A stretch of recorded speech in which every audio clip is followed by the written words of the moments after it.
Have you ever had one student who overwhelmed another student, a new student, by giving them like 5 or 6 corrections all at once? Or maybe you did that when you were just starting teaching.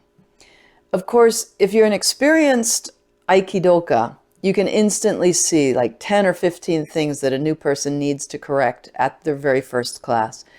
But over time and with experience, we learn to give students one suggestion at a time. Or, if they're really talented, maybe 2 suggestions at a time, 3 at the very most for really talented people. In today's video, I'm going to talk about one of the 4 pillars of my teaching philosophy, and that is to give one suggestion or correction at a time.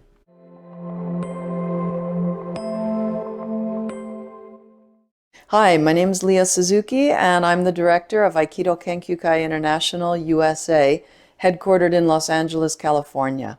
And I'm the author of the new book called The Teacher from the Aiki Dialogues collection. Welcome to my virtual dojo, where I give you tools to help you become the best teacher you can be while not having to compromise your values or miss out on your own training. Before we jump into the video content today, I want to put a resource in your hands that's free. I want to give you my teacher training checklist called The 3 Golden Rules of Teaching. It's a simple PDF guide. You can download it, print it out if you want, just keep it on your device if you want, on your phone, whatever works for you. The checklist will help you gain confidence as a teacher, reduce stress around teaching and managing your dojo, and it'll help you encourage and empower your students to increase their progress. Again, all while not having to compromise your values or sacrifice your own training. You can download it at leahsuzuki.com/golden-rules. That's got a couple of dashes in it, leah-suzuki.com/golden-rules. Or just click the link in the description below this video. I hope you enjoy the gift, and I hope you take action on it. So let's talk about giving students corrections and suggestions. Of course, the main reason to give corrections and suggestions is so that your students make progress. But ironically, if we overload them, if we give too many suggestions, too many corrections at the same time, we can kind of paralyze our students so that they don't make any progress whatsoever. So here are some things to think about. Here are the biggest reasons of what the benefits are. First of all, as we've talked about in another video, praise is a great motivator for some people. So the more often you can give praise, the more motivated they'll be, and then the more progress they'll make. So the simple math of it, you know, if you tell a person, if you tell your student, okay, now bend your knees more, straighten your back, and make bigger turns, right? And then let's say that they do straighten their back more and you see that they're bending their knees more. The turns aren't really bigger steps or bigger turns. And so you go, oh, okay, well, this is good and that's good, but you know, you still need to work on that. It kind of loses its punch. If you had said like, oh, great, now bend your knees more, walk away. Then next time you look over, they are bending their knees more. You go, wow, fantastic, you bent your knee. That is a win. That is 100% a win. It's not like, oh, that was excellent, but this is not. So that's a win. And now we're ready to go to the next assignment, which is straighten your back more. And then when they do that, then that's another win. And that's more praise. And so each time that you give the praise, if you can give it 100%, like I asked you to do this and you did exactly that. Not I asked you to do these 3 things and you did these too, so okay, right? So a little bit different.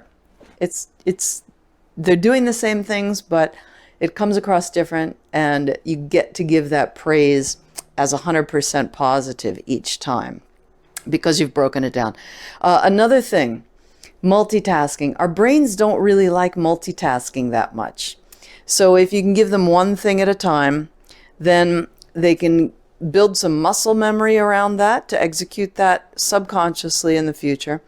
And then you can add the other thing to it. Okay, bend your knees more. Then they get their body used to bending the knees more. Great, now keep doing that, and now straighten your back while you do it.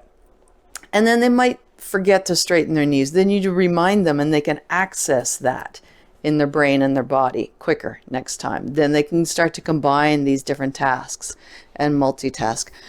Another benefit that I see to limiting your suggestions and corrections is it keeps the class moving more.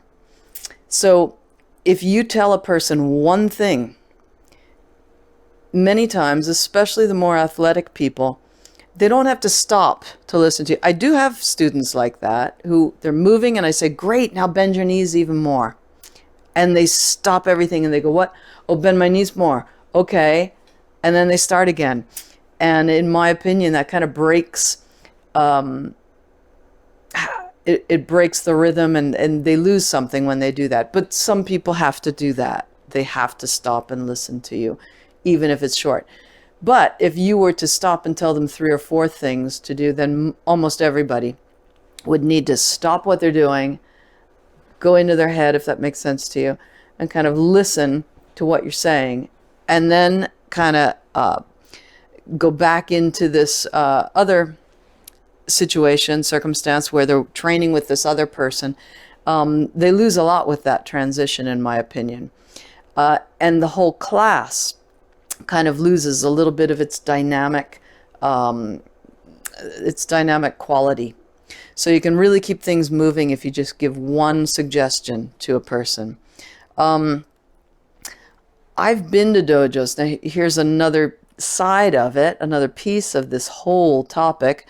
I've been to dojos where, and maybe one could argue maybe women get this more than men, but I'm sure that men get it too, especially when they're a white belt. But I've been to dojos where they don't, maybe they don't know me, or, you know, sometimes I think it comes from a good intention, but it backfires. Where we say onegai shimasu, and then we get up before we've done anything at all. I've been told, like, oh, okay, we're going to do this, we're going to do that, and then you want to move your right hand like this, and it, you know, this whole data dump, as some people call it, all this information before we've done a single thing. And most students, at least most students at my dojo, and dare I say most students who do Aikido, they want to move. So, yeah, in those cases, I wish that those students that I paired up would just stop and let both of us move, and then see where we need to go from there. And oftentimes the dojos where the teacher gives a lot of verbal explanation, a lot of times those students do the same, of course, because they copy their teacher. So that's the next, actually, that's the next point, is that we as teachers, if you want your students to not explain so much to people, to just kind of let them move and discover things and give them a subtle nudge in this direction or that direction, if you want that from your students, then you have to model that.